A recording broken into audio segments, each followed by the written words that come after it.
दोस्तों, स्वागत है आपका हमारे YouTube चैनल भावा ऑनलाइन स्टडी में। आज हम लोग भारतीय संविधान चैप्टर के पहले पार्ट का अध्ययन करेंगे, पहला चैप्टर का अध्ययन करेंगे, जिसका 25 बहुत ही महत्वपूर्ण प्रश्न का संग्रह हमने किया है, उसका क्रमबद्ध रूप से अध्ययन करते चलेंगे। चलिए देखते हैं। पहला प्रश्न है, और एक बात ध्यान देने वाली है, अगर आप चैनल पर नए हैं तो पहले चैनल को सब्सक्राइब कर लें और हमारे टेलीग्राम चैनल जिसका कि होमवर्क सीरीज चल रहा है उससे ज़रूर जुड़ें। देखिए, पहला प्रश्न है, निम्न में से किस अधिनियम द्वारा भारत के गवर्नर जनरल को अध्यादेश जारी करने की शक्ति प्रदान की गई? तो गवर्नर जनरल को जो अध्यादेश जारी करने की शक्ति प्रदान की गई वो की गई भारतीय परिषद अधिनियम 1861 के द्वारा, जिसमें कि अध्यादेश जारी करने की जो शक्ति है गवर्नर जनरल को दी गई और उसकी अवधि जो है, उस अध्यादेश की जो अवधि है वह 6 माह निश्चित की गई। चलिए देखते हैं नेक्स्ट। इसमें एक तरफ प्रस्ताव या घोषणा है, दूसरी तरफ उसके जो उससे संबंधित व्यक्ति हैं उनका दिया हुआ है, तो मिलान करना है। अगस्त घोषणा है, यहाँ पर देखिए 3 अगस्त है, तीनों अगस्त में ही घटना घटी है, इसीलिए इस पर जो है कन्फ्यूजन है उसको हम लोग अभी क्लियर कर लेंगे। तो अगस्त घोषणा जो है, इसको अगस्त घोषणा या मोंटेग्यू घोषणा भी बोलते हैं, मोंटेग्यू घोषणा। तो उसके हिसाब से इसका एक हो जाएगा। तो इसमें क्या था कि जो 20, यहाँ पर ध्यान देंगे, 20 अगस्त 20 अगस्त 1917 को मोंटेग्यू ने जो है ब्रिटिश संसद में जाकर के उद्देश्य पारित किया वहाँ कि भारत में एक उत्तरदायी सरकार की स्थापना करनी है। तो उसके तहत जा आकर के 1919 में यहाँ पर भारत में आकर के उसका घोषणा किया। अब चलिए देखते हैं दूसरा, अगस्त प्रस्ताव। तो अगस्त प्रस्ताव जो है यह 8 अगस्त 1940 को, तो 8 अगस्त 1940 को जो है यह अगस्त प्रस्ताव पेश किया गया। किसके द्वारा? तो लॉर्ड लिनलिथगो के द्वारा। इसमें क्या था कि इसमें विशेष करके मुस्लिम वर्ग को ध्यान में रख करके मुस्लिमों के हितों का उल्लेख किया लिनलिथगो ने, और उसने कहा कि बिना अल्पसंख्यकों की स्वीकृति के सरकार का कोई भी संवैधानिक परिवर्तन नहीं किया जा सकेगा। तो इसका हो गया दूसरा क्लियर। चलिए तीसरा देखते हैं, अगस्त संकल्प। तो अगस्त संकल्प जो है यह आपका महात्मा गांधी से संबंधित है, और यह 8 अगस्त, यह भी 8 अगस्त 1942। तो आपको यह ध्यान में आ गया होगा। तो 8 अगस्त 1942 को क्या हुआ था? तो अधिवेशन में, जो कांग्रेस का अधिवेशन था बम्बई का, वहाँ से भारत छोड़ो आंदोलन का प्रस्ताव पारित हुआ था 8 अगस्त 1942 को। तो इसका हो गया महात्मा गांधी। अब है चौथा, देखिए प्रत्यक्ष कार्यवाही दिवस। तो प्रत्यक्ष कार्यवाही दिवस यह कब मनाया गया था? यह मनाया गया था 16 अगस्त को, 16 अगस्त 1946 को। प्रत्यक्ष कार्रवाई दिवस मनाया था किस लिए? कि जब देखा कि अली जिन्ना ने कि उसके पाकिस्तान की मांग का कुछ हो नहीं रहा, कोई बात नहीं बन रही, तो उसके लिए उसने उसका विरोध, कांग्रेस का विरोध प्रदर्शन किया। इसको ब्लैक डे के रूप में भी मनाया। ब्लैक डे बोलेंगे तो यही होगा, ब्लैक डे के रूप में मनाया।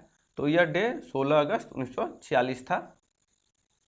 चलिए अब तीसरा प्रश्न देखेंगे। महारानी विक्टोरिया को भारत की साम्राज्ञी नियुक्त किया गया। तो महारानी विक्टोरिया को आपने जानते होंगे कि 1858 में जो कि सरकार को अपने ब्रिटिश क्राउन के हाथ में ले लिया, ठीक है। उसके बाद जो 1876 में जाकर के ब्रिटेन की जो महारानी थी, महारानी विक्टोरिया, उसको यहाँ का सम्राज्ञी नियुक्त कर दिया गया। तो इसका आंसर हो जाएगा ऑप्शन सी, 1876। नेक्स्ट है, भारतीयों को वर्ष 1947 में सार्वभौम सत्ता सौंपने की योजना निम्न में से किस नाम से जानी जाती है? तो सत्ता सौंपने की जो योजना है यह जानी जाती है माउंटबेटन योजना।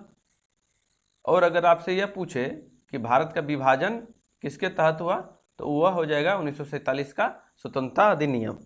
उसमें विभाजन में स्वतंत्रता अधिनियम हो जाएगा, और अगर पूछे कि सत्ता सौंपना ब्रिटिश सरकार द्वारा भारत के एक उत्तरदायी सरकार को सरकार सौंप देना, यह जो है माउंटबेटन योजना, जो कि माउंटबेटन ब्रिटेन से यहाँ पर सत्ता सौंपने के लिए ही आए थे।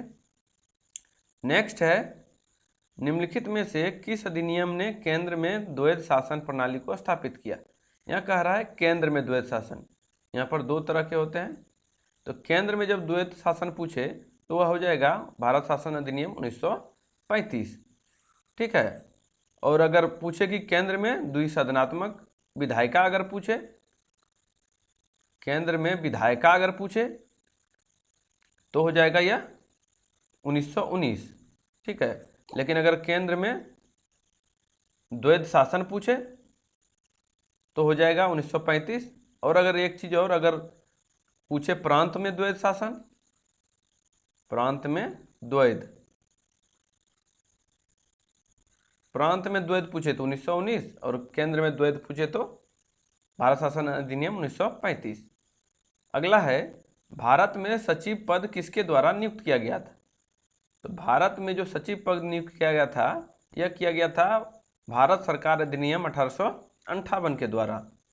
इसमें जो है भारत में जो सरकार चल रही थी उसके संचालन के लिए ब्रिटिश मंत्रिमंडल ने एक सदस्य नियुक्त किया, जिसको कि भारत के राज्य सचिव कहा गया, ठीक है। भारत के राज्य सचिव, भारत के राज्य सचिव की नियुक्ति किया, जो कि जो भी भारत में कार्य हो संपन्न हो रहा है, सरकार चल रही है, उसका वो ब्रिटिश शासक के प्रति, ब्रिटिश संसद के प्रति जो है वह उत्तरदायी होता था, भारत का राज्य सचिव। नेक्स्ट है, भारत शासन अधिनियम 1935 द्वारा स्थापित संघ में अवशिष्ट शक्तियां, देखिए यहाँ पूछ रहा है अवशिष्ट शक्तियां किसे दी गई? तो यह दी गई गवर्नर जनरल को, या उसको वायसराय भी बोल रहे थे उस समय, तो कैनिंग के बाद तो वायसराय बोलना, तो यहाँ पर गवर्नर दिया है तो ठीक है, गवर्नर भी बोलेंगे। तो यहाँ हो जाएगा गवर्नर जनरल, क्योंकि जब तीनों 1935 के तहत जो सूची जो है संघ, राज्य या संवर्ती के रूप में जो बांटा गया, तो संवर्ती के रूप में जो बांटा गया, उसके बाद जो विषय बच रहे थे, इससे बाहर जो हो जा रहे थे, उस पर या कोई भी विवादित तरह के जो भी मामले थे, उसमें सर्वोच्च निर्णय या अवशिष्ट शक्तियां उसकी गवर्नर जनरल को सौंपी गई थी, ठीक है।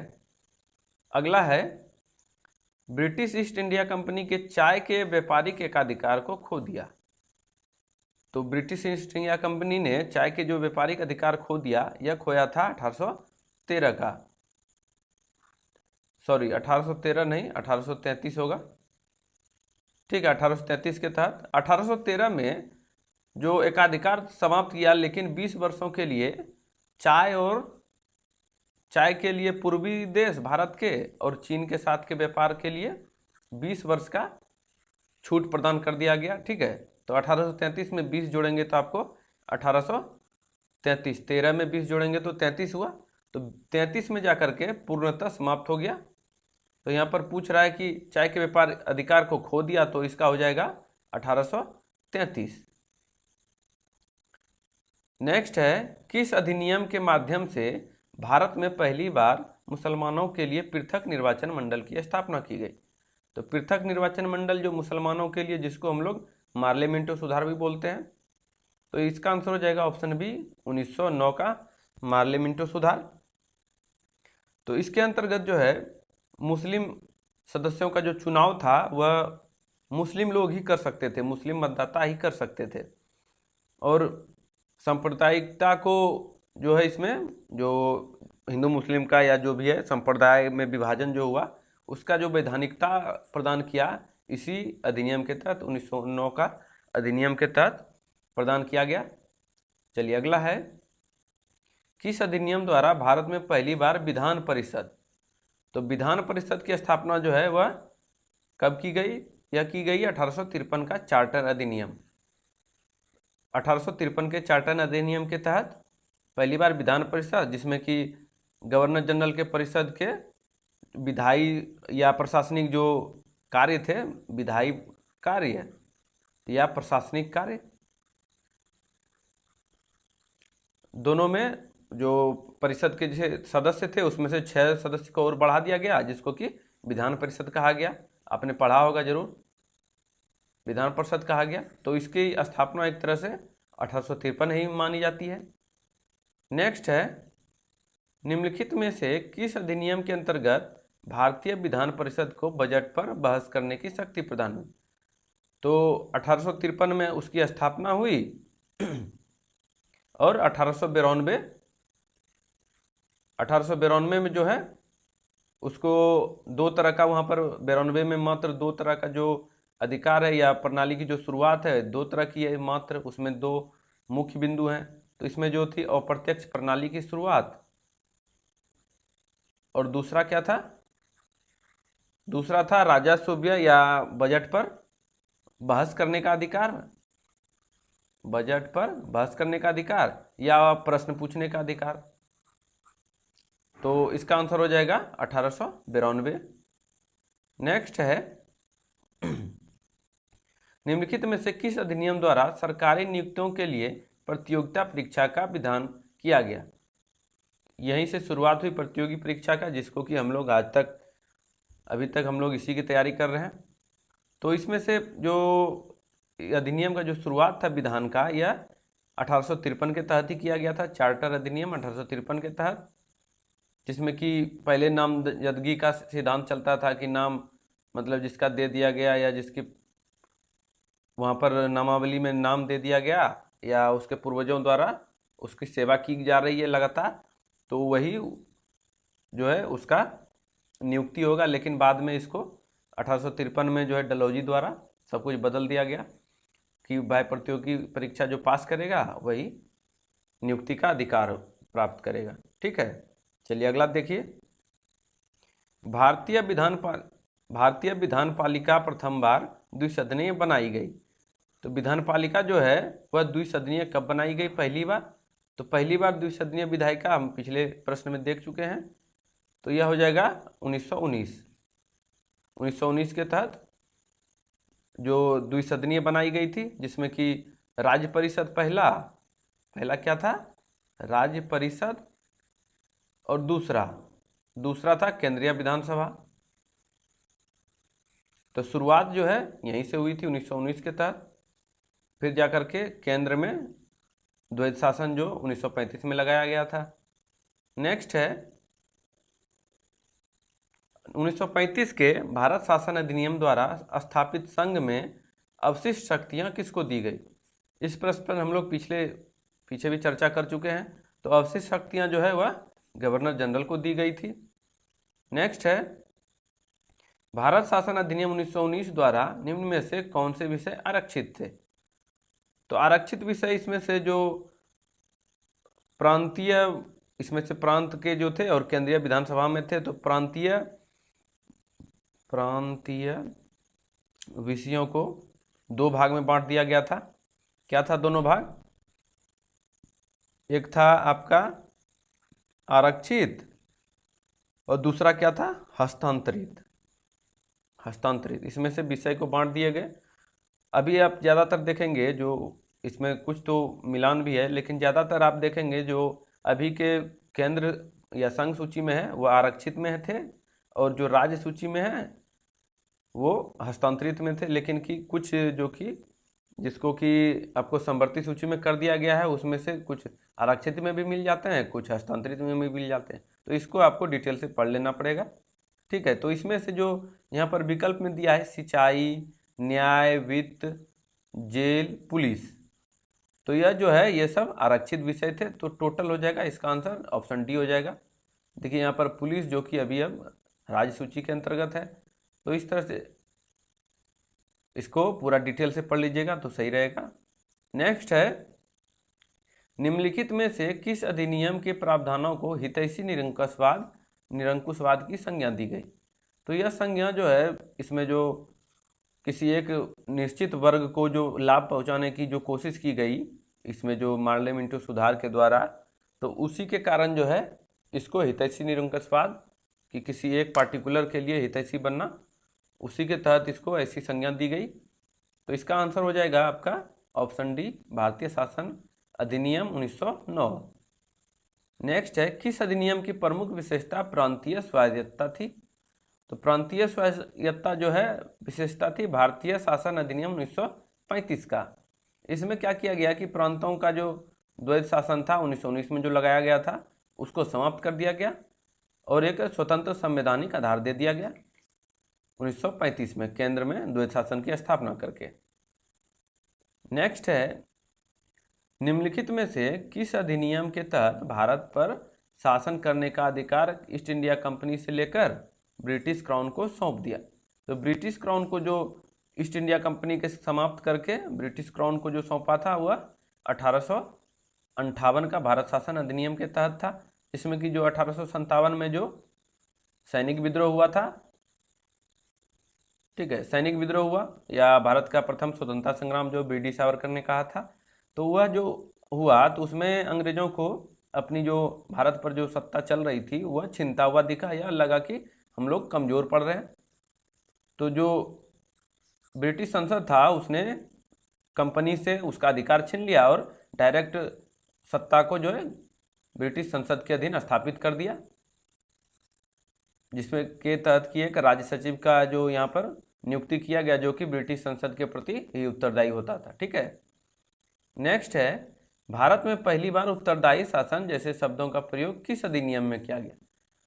तो आपने पीछे डिटेल में पढ़ा होगा कि जो 1917 में मॉन्टेग्यू द्वारा जो मॉन्टेग्यू घोषणा या अगस्त घोषणा जिसको बोलते हैं, उसका जो ब्रिटिश संसद में जो जाकर के वहाँ घोषणा किया गया कि उसके तहत आकर के 1919 का जो भारत शासन अधिनियम है उसमें आकर के उत्तरदायी शासन की जो जैसे शब्द थे उसको इस अधिनियम द्वारा पारित किया गया था कि हाँ भविष्य में जो मेरा उद्देश्य जो है भारत को एक उत्तरदायी सरकार के हाथों शासन को सौंप देना है। ठीक है, नेक्स्ट है, निम्नलिखित में से किस विधानमंडल ने भारतीय स्वतंत्रता अधिनियम 1947 को पारित किया?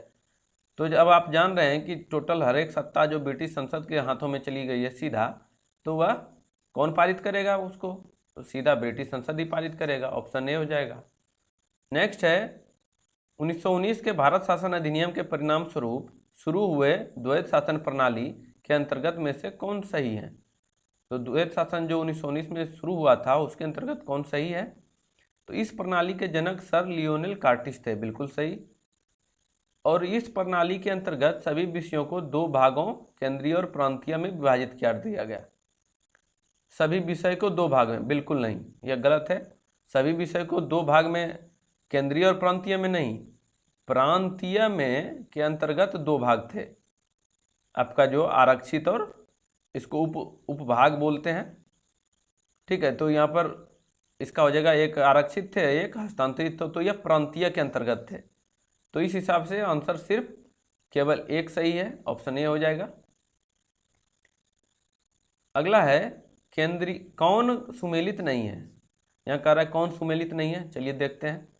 तो मार्ले मिंटो सुधार 1909, बिल्कुल यह सांप्रदायिक प्रतिनिधित्व करता है। नेक्स्ट है, भारत सरकार अधिनियम 1935, तो यह स्वशासन के लिए था, बिल्कुल सही है, स्वशासन से संबंधित था, जो कि एक भारत को उत्तरदायी सरकार सौंपने का एक दूसरा कदम था, एक मजबूत कदम था और हमारे संविधान का सर्वाधिक जो अंश है इसी से लिया गया है। फिर एक कैबिनेट मिशन, कैबिनेट मिशन जो है उसका गठन किस लिए हुआ था? संविधान एक उत्तरदायी सरकार को एक संविधान बना करके देने की थी, जिसके तहत कि संविधान सभा का गठन किया गया था, यह भी सही है। फिर है साइमन कमीशन, तो साइमन कमीशन जो है यह भारत विभाजन करने नहीं आया था, यह जो आया था ये संवैधानिक सुधारों का जो मतलब अध्ययन करने आया था कि वहाँ पर क्या कमी चल रही है या क्या सुधार और करना होगा ब्रिटिश संसद या ब्रिटिश सरकार को। तो उस हिसाब से इसका आंसर हो जाएगा ऑप्शन डी। नेक्स्ट है, 1946 का कैबिनेट मिशन 3 मंत्रियों से गठित था, इनमें से कौन उनमें शामिल नहीं थे? तो इसमें से sir Pethick Lawrence, A B. Alexander और स्टेफोर्ड क्रिप्स, यह तीनों इससे शामिल थे, जबकि लॉर्ड एमरी यह इससे सम्मिलित नहीं थे। किस वर्ष रेगुलेटिंग एक्ट 1773 के तहत कलकत्ता में सर्वोच्च न्यायालय की स्थापना की गई? तो 1773 के तहत भारत में एक सर्वोच्च न्यायालय की स्थापना की गई जो कि कलकत्ता में की गई, वह 1774 ईस्वी में की गई। Option number B. आज का अंतिम प्रश्न है, प्रांतों में द्वैध शासन के जनक। देखिए हम लोग पिछले क्वेश्चन में ऐसा आ चुका है, कथन और कारण वाला जो था। तो प्रांतों में द्वैध शासन के जनक कौन थे? ये थे लियोनेल कार्टिस, ठीक है, जो कि 1919 में लागू किया गया था प्रांतों में द्वैध शासन, और 1935 में इसको प्रांत से खत्म करके केंद्र में कर दिया गया था। चलिए दोस्तों, धन्यवाद वीडियो को शुरू से अंत तक देखने के लिए। इसी तरह मेहनत से अच्छे से पढ़ते रहिए और हम लोग का सपोर्ट आपके साथ है।